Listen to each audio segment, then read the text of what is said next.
Assalamualaikum warahmatullahi wabarakatuh. Shalom, salam sejahtera untuk kita semua. Selamat siang, perkenalkan nama saya Muhammad Mustaqim Mukago, dosen tetap pada program studi akuntansi Sekolah Tinggi Ilmu Ekonomi Widyadharma Kota Mobagu. Spesialis saya yaitu mengajar pada mata kuliah statistik ekonomi dengan bobot SKS 3 SKS, kode mata kuliah MKK 61C 207. Pada kesempatan ini saya akan mengajar dengan menggunakan metode luring atau yang sering kita kenal direct interaction, yaitu pengajaran langsung pada mata kuliah yang saya ampu. Sebelum kita masuk pada mata kuliah, terlebih dahulu saya akan menjelaskan deskripsi singkat mata kuliah statistik ekonomi dengan capaian pembelajarannya.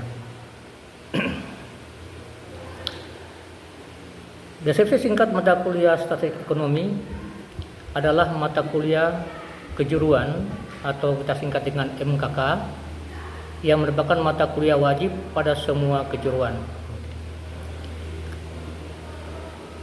atau pada program studi di bidang ekonomi. Statistik ekonomi diberikan kepada mahasiswa yang menekuni bidang ekonomi di semua perguruan tinggi. Pembahasan meliputi masalah pengertian statistik, kegiatan statistik, distribusi frekuensi, ukuran nilai sentral, ukuran letak, ukuran sebaran, angka indeks, deret berkala, regresi, dan korelasi. Mata kuliah statistik ekonomi tidak lepas kaitannya dengan mata kuliah yang memiliki muatan akuntansi. Mata kuliah statistik ekonomi diajarkan pada mahasiswa yang belajar pada prodi akuntansi untuk memudahkan dalam mempelajari ilmu-ilmu akuntansi. Secara umum, tujuan saya mengajarkan statistik ekonomi kepada mahasiswa prodi akuntansi adalah agar mahasiswa dapat mengerti, memahami, dan mampu menganalisis masalah yang berkaitan dengan kuantitatif pada sebuah mata kuliah yang memiliki muatan akuntansi. Mata kuliah statistik ekonomi sangat berguna bagi mahasiswa dalam mengembangkan pengetahuan akuntansi dan dapat digunakan pada berbagai penelitian. Pada akhirnya, keluaran mahasiswa prodi akuntansi pada Sekolah Tinggi Ilmu Ekonomi Widyadharma Kota Mobagu memiliki bekal pengetahuan yang mapan, kompetensi, dan dapat digunakan dalam dunia kerja, baik di pemerintahan maupun swasta. Selanjutnya, capaian pembelajaran.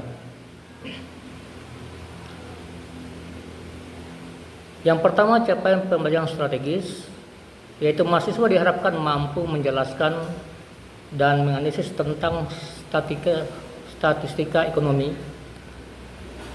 model, media, bentuk, dan fungsi statistika ekonomi. Yang kedua adalah capaian praktis. Mahasiswa diharapkan mampu menjelaskan dan menganalisis tentang masalah pengertian statistik dan kegiatan statistik. Yang ketiga adalah capaian keahlian umum. Mahasiswa diharapkan dapat menjelaskan dan menganalisis tentang statistika ekonomi, pengaruh, dan hubungan antar variabel. Yang keempat adalah capaian keahlian khusus, di mana mahasiswa diharapkan dapat menjelaskan dan menganalisis tentang distribusi frekuensi, ukuran nilai sentral, ukuran letak, ukuran sebaran, angka indeks, deret berkala, regresi, dan korelasi. Yang kelima, mahasiswa mampu menguasai statistika ekonomi, model, media, bentuk, dan fungsi statistika ekonomi, masalah pengertian statistik, kegiatan statistik, distribusi frekuensi, ukuran nilai sentral, ukuran letak, ukuran sebaran, angka indeks, deret berkala, regresi, dan korelasi.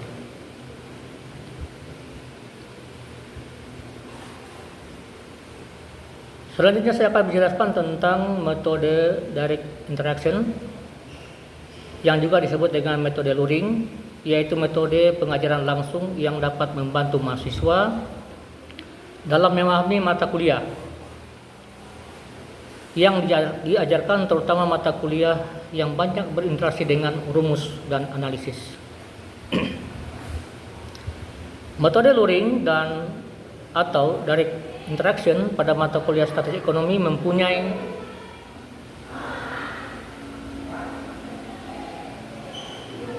tahapan sebagai berikut.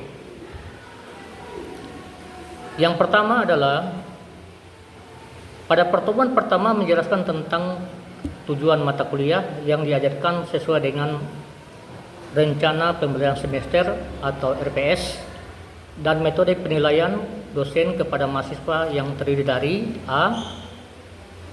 Kehadiran wajib memenuhi 100% atau sekurang-kurangnya 80% jika berhalangan, yang dibuktikan dengan surat keterangan. Mahasiswa yang wajib mengikuti mata kuliah statistik ekonomi adalah mahasiswa yang telah mengontrak mata kuliah tersebut. Bagian B, yaitu tugas, berupa tugas demonstrasi mengerjakan jawaban langsung di papan tulis, tugas mandiri, dan tugas kelompok yang dapat dikerjakan di kampus atau di rumah. C. Mengikuti ujian tengah semester atau UTS. D. Mengikuti ujian akhir semester atau UAS. Yang kedua, materi mata kuliah yang diajarkan disampaikan juga melalui WhatsApp grup atau memudahkan mahasiswa mengulangi lagi materi kuliah yang telah disampaikan. Yang ketiga, memberikan peluang bagi mahasiswa untuk bertanya kepada dosen atau berdiskusi antar mahasiswa tentang materi kuliah yang belum dipahami. Yang keempat, memberi tugas kepada mahasiswa dalam bentuk analisis kuantitatif dan kualitatif menggunakan rumus statistik ekonomi untuk mengukur sejauh mana pemahaman mahasiswa terhadap materi kuliah yang telah disampaikan pada tatap muka sebelumnya. Yang kelima, memberikan umpan balik berupa capaian nilai mahasiswa agar mahasiswa mengetahui sejauh mana pemahamannya pada materi kuliah yang telah diberikan. Hal ini untuk memberikan motivasi belajar kepada mahasiswa agar meningkatkan atau mempertahankan nilai yang telah dicapai.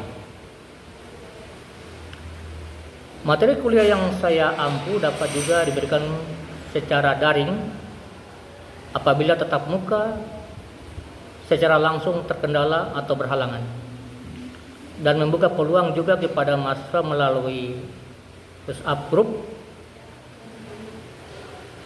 untuk bertanya di luar waktu perkuliahan apabila masih ada materi kuliah yang belum dipahami. Demikian deskripsi singkat mata kuliah statistik ekonomi. Selanjutnya saya akan menyampaikan proses perkuliahan saya pada mata kuliah statistik ekonomi. Oke, kita akan mulai dengan materi mata kuliah daripada statistik ekonomi.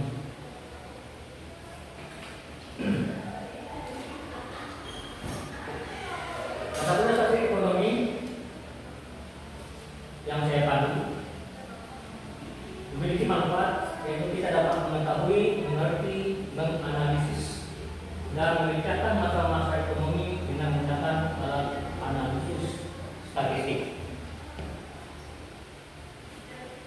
Tujuan untuk hal khusus yaitu diharapkan mahasiswa mampu menganalisis dan menjelaskan analisis regresi.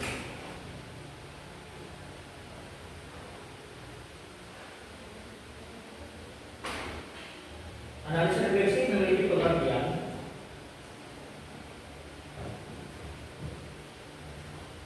yaitu analisis akan menunjukkan bagaimana sifat pengaruh antara satu variabel dengan variabel lain atau beberapa variabel lain. Analisis regresi menentukan suatu persamaan garis berdasarkan suatu rumus matematika yang menunjukkan hubungan antara variabel yang diketahui dengan variabel yang tidak atau belum diketahui.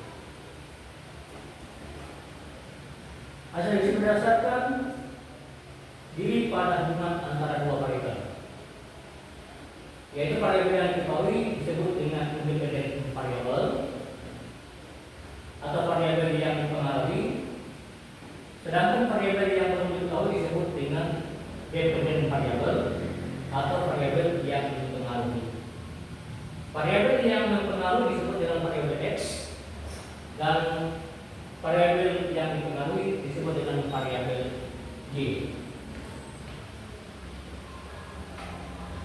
Pada dasarnya ada tiga macam sifat hubungan antara dua variabel tersebut, yaitu yang pertama hubungan searah atau hubungan positif. Dia mempunyai bentuk dari titik origin kiri bawah naik ke kanan atas. Kemudian yang kedua adalah hubungan yang bersifat kebalikan atau hubungan garis. Bentuk garisnya yaitu dimulai dari kiri atas, kemudian ditarik miring ke kanan bawah. Yang ketiga yaitu tidak ada hubungan antara dua variabel. Bentuknya adalah datar, seperti yang Anda lihat pada gambar nomor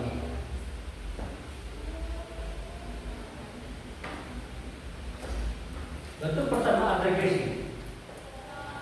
Persamaan regresi mempunyai bentuk dengan metode jumlah kuadrat terkecil atau Lasker, yaitu di aksen diperoleh dari A tambah B kali X, di mana di aksen disebut dengan nilai variabel dependen, X-nya disebut dengan nilai variabel independen,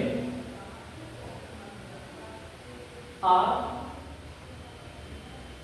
disebut dengan intercept, yakni nilai Y apabila X itu sama dengan 0. B disebut dengan lereng atau garis regresi. Ada dua yang disebut dengan koefisien.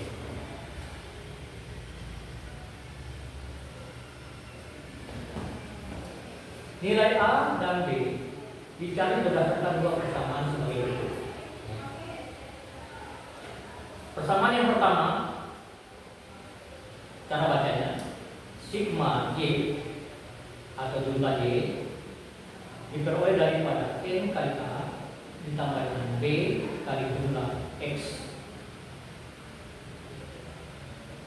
Rumus pasangannya adalah jumlah XY atau sigma XY diperoleh daripada A dikali dengan sigma X atau jumlah X ditambah dengan B kali jumlah X kuadrat atau sigma X kuadrat.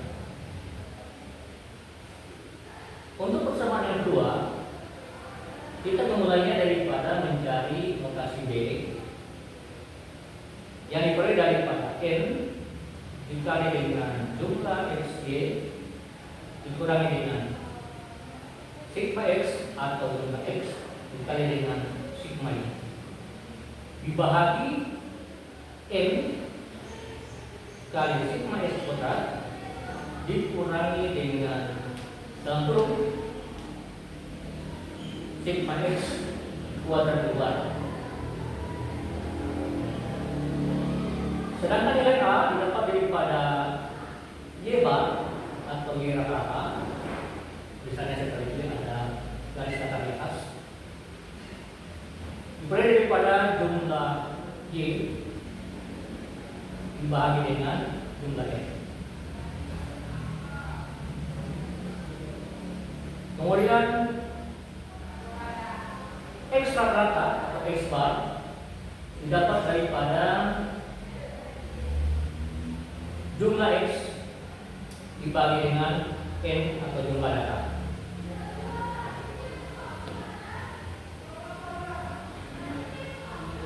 Contoh, diketahui data iklan dan penjualan perusahaan A, B, C yaitu sebagai berikut.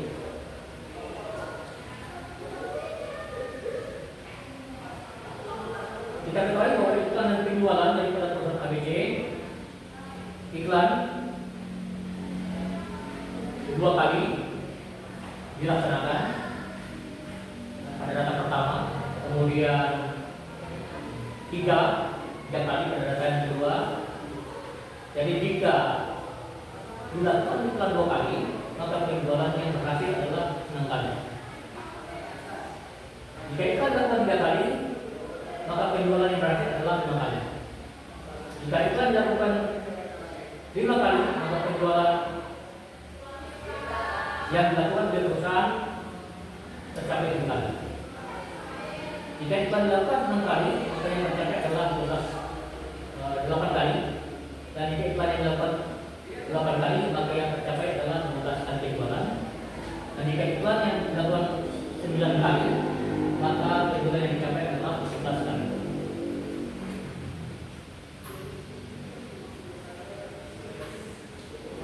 Penyelesaian. Perhitungan garis regresi berdasarkan jumlah kuadrat tertentu.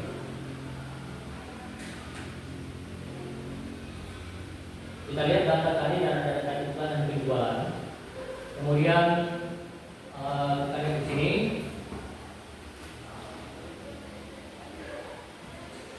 Kita lihat di sini. Jadi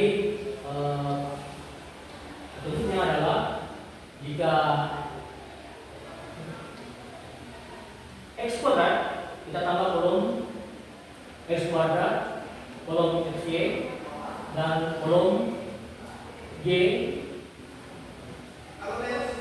sama dengan A tambah X.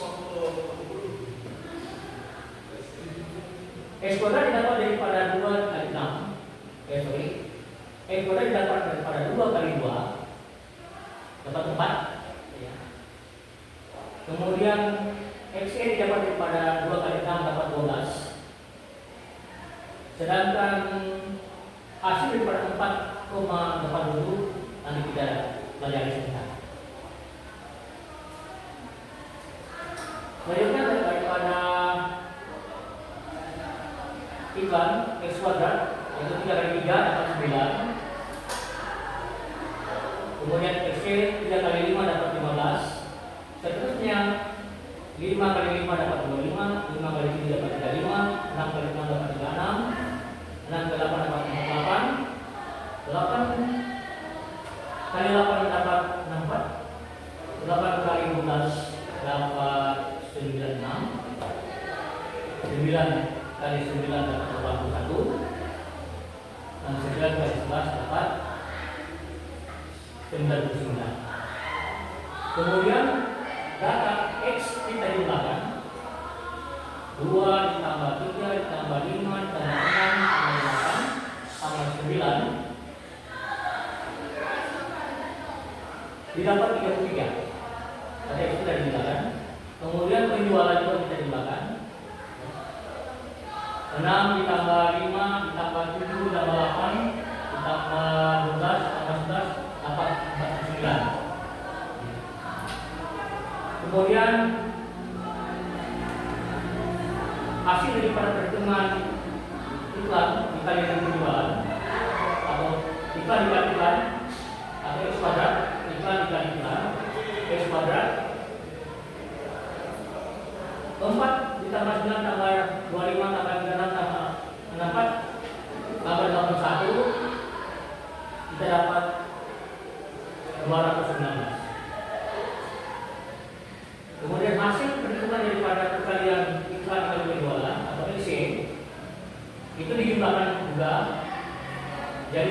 ditambah 15 ditambah 35 tambah 48 ditambah 96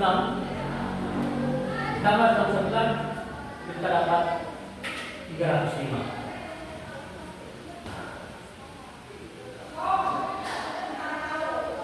Kalau ada pertanyaan silakan.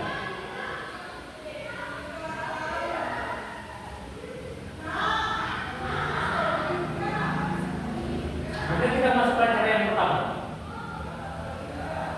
Cara pertama yaitu rumusnya adalah sigma y diberi pada m kali a ditambah dengan b kali jumlah x, dan jumlah x y didapat daripada a kali jumlah x ditambah dengan b kali jumlah x kuadrat. Kemudian kita ganti simbol-simbol di dalam rumus itu dengan angka-angka hasil daripada perhitungan yang pertama kita ambil lagi, yaitu jumlah y sama dengan 49. Kita dapat sini 49. Ini 49. Kemudian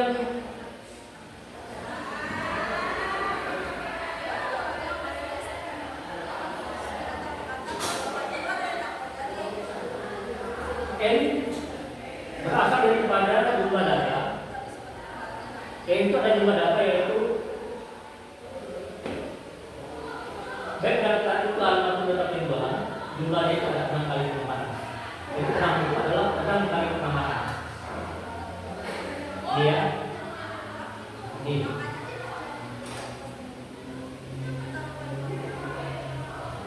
6 kali penempatan. Kita dapat 6 kali penempatan. Kemudian ada yang didapat, diketahui. Bila ada yang belum diketahui, ditambah dengan 33 jumlah x. Jadi jumlah x itu dapat mana? Ini ya, jumlah x itu ini 33. Ini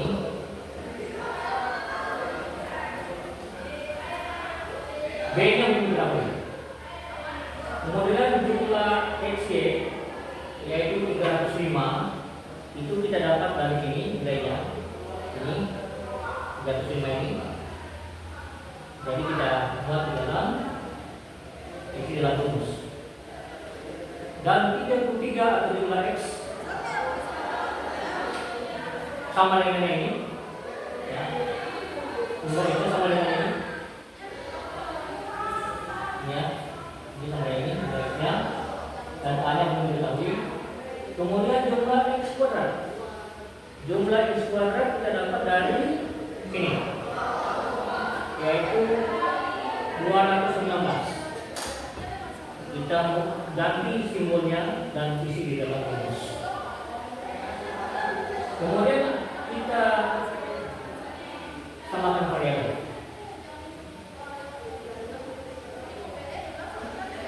Kita eliminasikan, ya. Jadi kita mencari angka yang bisa menyamakan variabel. Usahakan angkanya angka yang kecil. Ya, misalnya kalau yang terkecil daripada angka variabel ini adalah 6 ya. 6.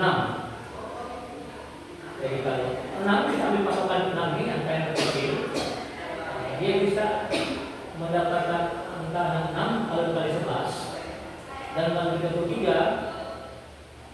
dikali 2 mendapat angka 6 juga. Sehingga kita masukkan ke dalam kolom seperti ini. Kita buat kolom tersendiri seperti ini, ya. Kita kalikan dengan 11 sehingga 49 dikali 11 dapat 539.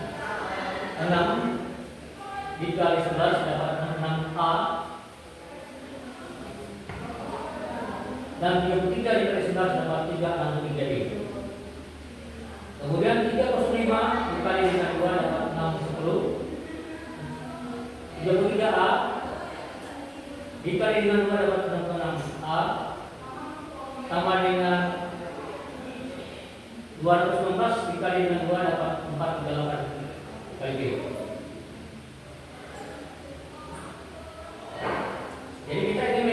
nilai B, kemudian kita kurangi angka yang di atas dengan yang di bawah, ya, rumus pertama dengan rumus kedua. 539 dikurangi dengan 610 dapat min 71. Kemudian 6A dikurangi dengan 66A nilainya 0. Karena nilainya 0 tidak perlu kita tulis, ya. Karena nilainya 0 itu habis.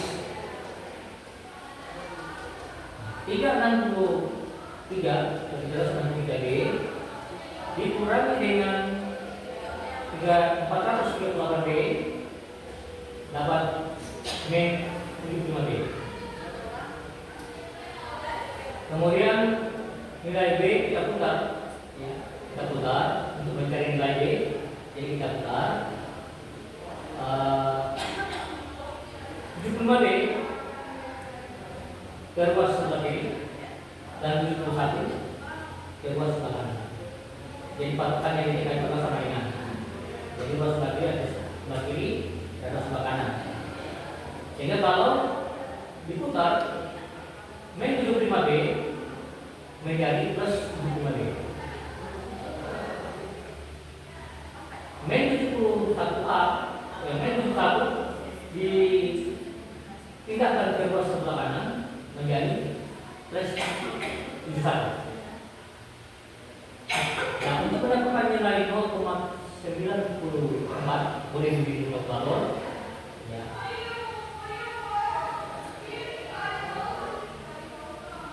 Tujuh 71 dibagi dengan 75. 71 dibagi dengan 75 mendapat 0,94, ya. Sama dengan itu. Jadi bisa langsung uji. Kemudian kalau tadi nilai B yang kita sudah dapat 0,94, sekarang kita cari nilai A-nya. Kita cari nilai A-nya.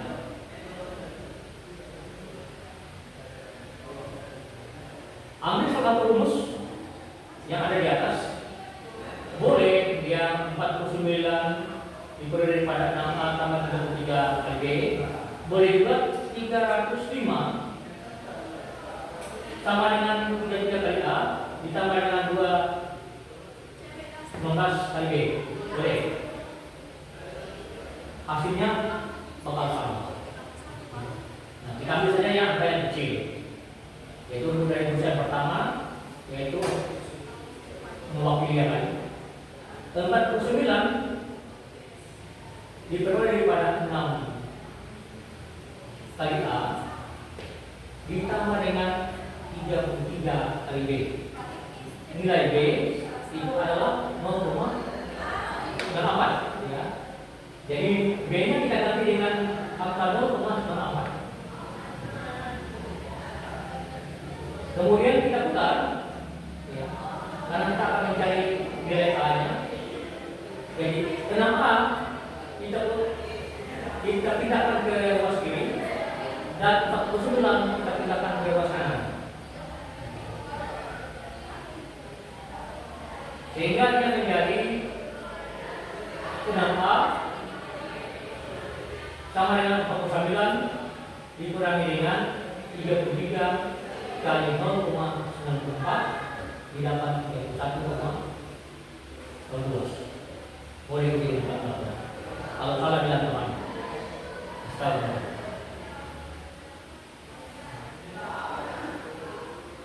Selanjutnya 6A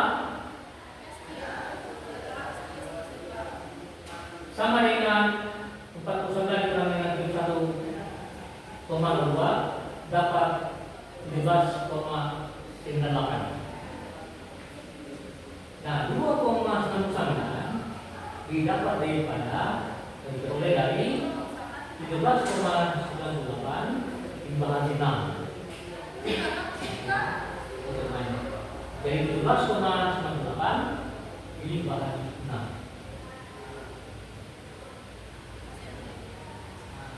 Sehingga persamaan regresinya kita ambil menjadi, kita ambil angka A dan B nya. Karena tadi di permulaan tadi 2,99 rumus regresinya adalah A sama dengan A tambah BX, dan A-nya mendapat nilai 2,9 dan B-nya mendapat 0,94. Sehingga ketika kita ganti simbolnya A dan B menjadi I aksen sama dengan 2,9 ditambah dengan 0,94 X.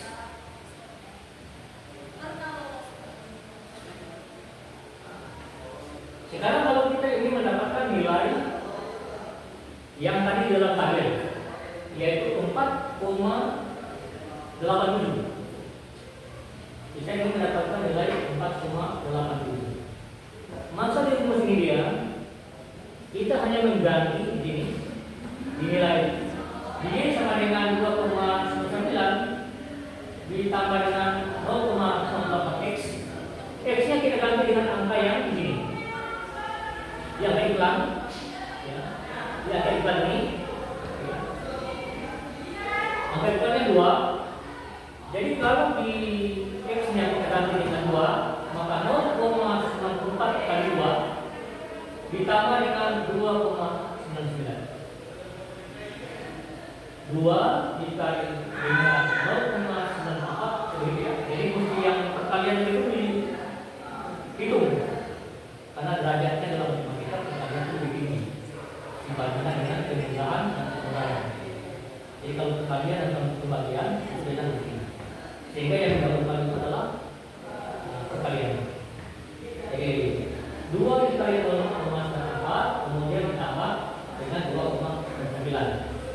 Hasilnya kita dapat seperti ini, 4,87. Ya. Hanya karena nama BX di kolom terakhir. Nah, kita akan lanjutkan dengan yang berikut, yaitu nilai daripada 5,81. Nilai 5,81 di iklan itu ada setelah 2 ada 3, ya, 3 kali pelaksanaan iklan, sehingga di rumus 0,94 X-nya kita ganti dengan 3. X-nya kita ganti dengan 3, kemudian dikali dengan 0,94 ditambah dengan 2,99, sehingga Y-nya atau regresinya, nilai regresinya kita dapat 5,81. Selanjutnya 7,69.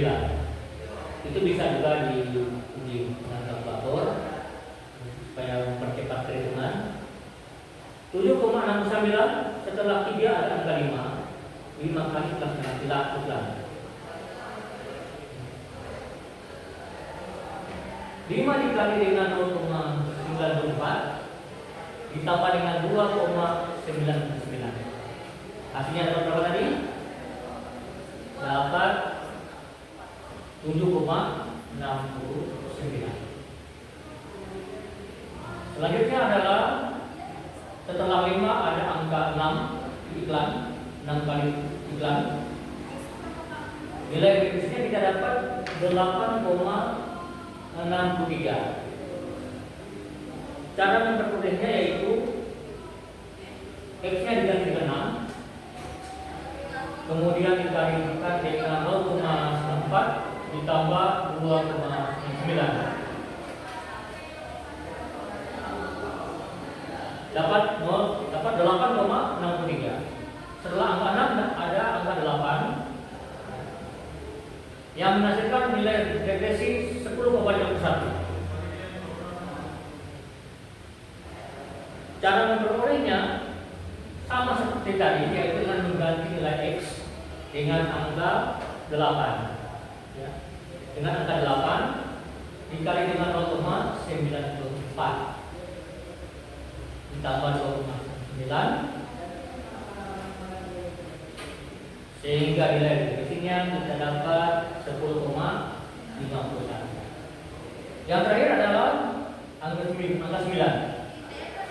garis nilai regresinya adalah 11,45.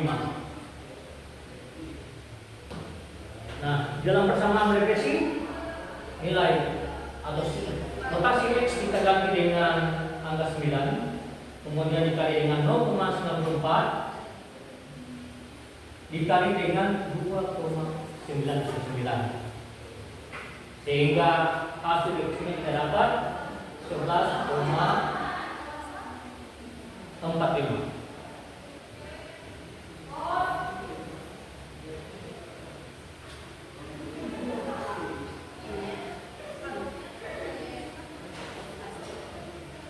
Kemudian selanjutnya adalah dengan menggunakan rumus cara yang kedua.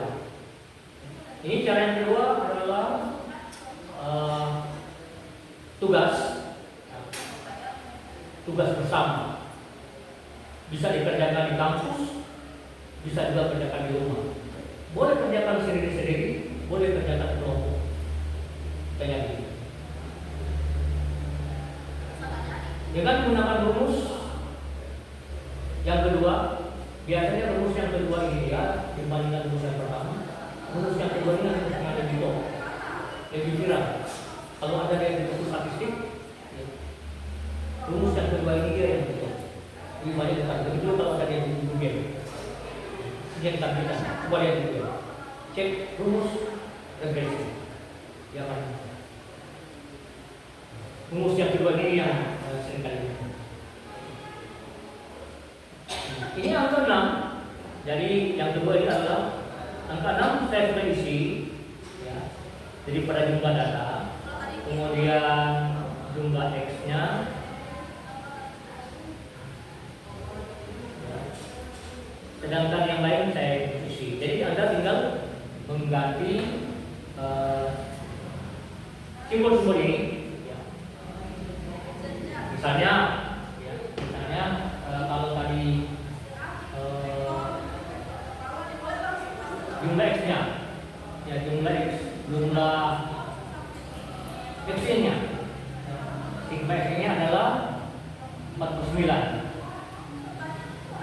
Jadi diganti di sini 49 misalnya. Ini kali dengan 49. Jadi gitu. Kemudian kalau ya ini ganti dulu 6, ya ada 6 sini. Jadi kali itu adalah titik ya. Kemudian 33 yang sudah ada. Ini 33. Anda bisa seperti itu. Kemudian jumlah Y-nya Anda bisa lihat tadi di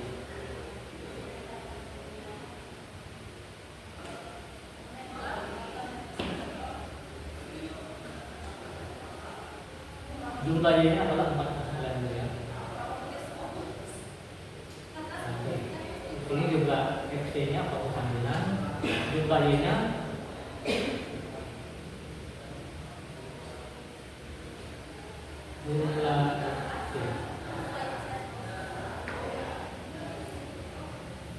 jumlah X-nya 309 ya.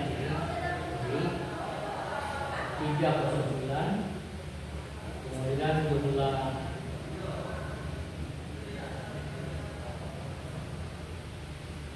Y-nya adalah 49.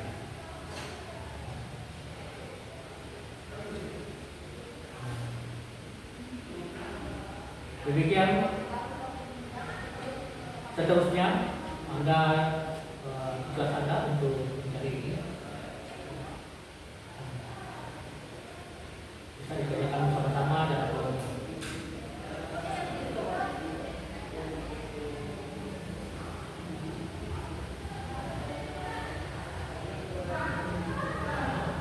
sampai di sini materi kita pada hari ini ya. Dan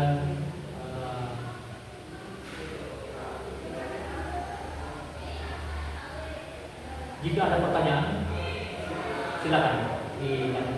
Kalau ada tadi yang belum jelas boleh tanya. Di rumus mana ini yang belum jelas? Ada pertanyaan? Ya? Jadi kita akan biasanya di dalam kelas berikut, ya, apalagi kalau dalam penelitian penggunaan rumus ini, biasanya kalau orang ya, cari sama dosen-dosen yang tahu statistik.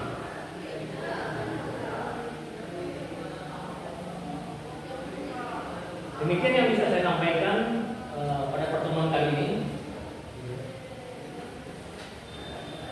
Dan selamat belajar, semoga sukses.